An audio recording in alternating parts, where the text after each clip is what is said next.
Arizona Science is supported by Research Corporation for Science Advancement. For Arizona Public Media, I'm Leslie Tolbert, Regents Professor Emerita in Neuroscience at the University of Arizona, and this is Arizona Science.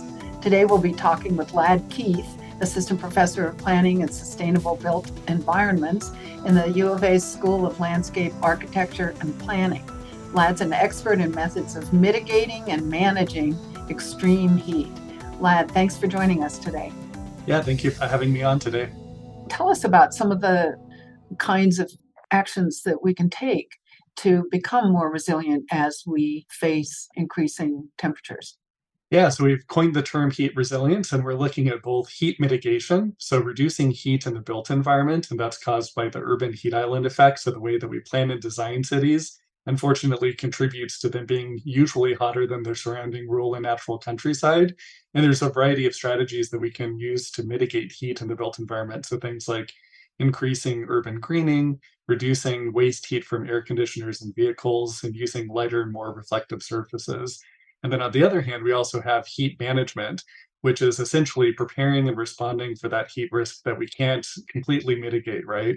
And so that could be both chronic heat, but also extreme heat events like heat waves that we're seeing with more frequency. And so that really relies on public health and emergency managers, making sure that we have cooling centers that are operational, making sure that people have safe indoor living and work conditions wherever they are, and that they manage their personal heat exposure when they're on the job or at school.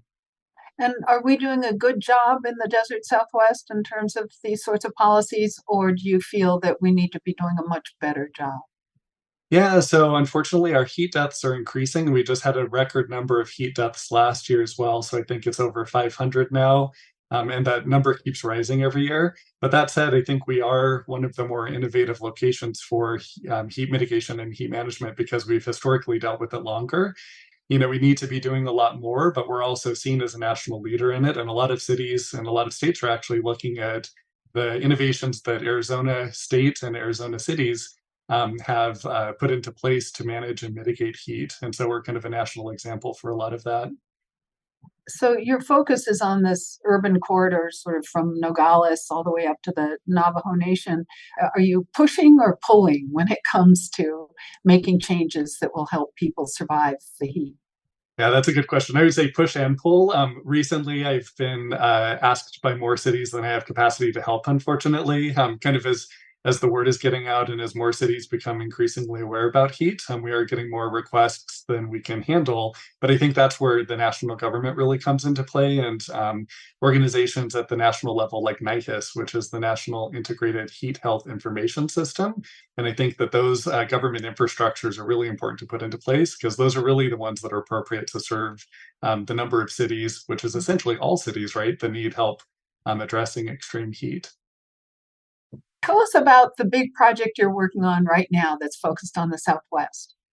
Yeah, so we're very excited. We were just awarded a $25 million grant in partnership with Arizona State University, Northern Arizona University, and two national labs.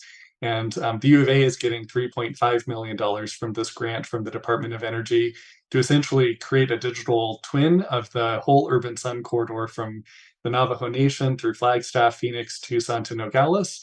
And what we're going to be doing is doing very sophisticated climate change modeling and observations and translating that into informed policymaking recommendations. And this will be a 5-year project that we're really excited to work with a lot of different cities and stakeholders on. And do you have local government officials who are excited about doing this with you? Oh, absolutely. They were signed on as support writers for the proposal, and we're constructing the advisory team right now. But we'll go beyond just the governments. We have a couple of other outreach components for graduate and undergraduate students at our 3 state universities, as well as a K through 12 program where we'll actually have children in public schools working on some of these models and doing their own observations in their own schoolyards to learn about how climate change is impacting their world. Thanks very much, Ladd, for this overview. We all need to pay attention to the important work that you're doing.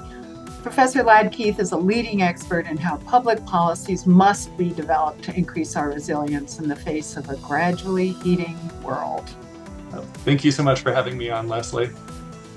You can listen to this and all Arizona Science conversations at azpm.org/Arizona Science. I'm Leslie Tolbert.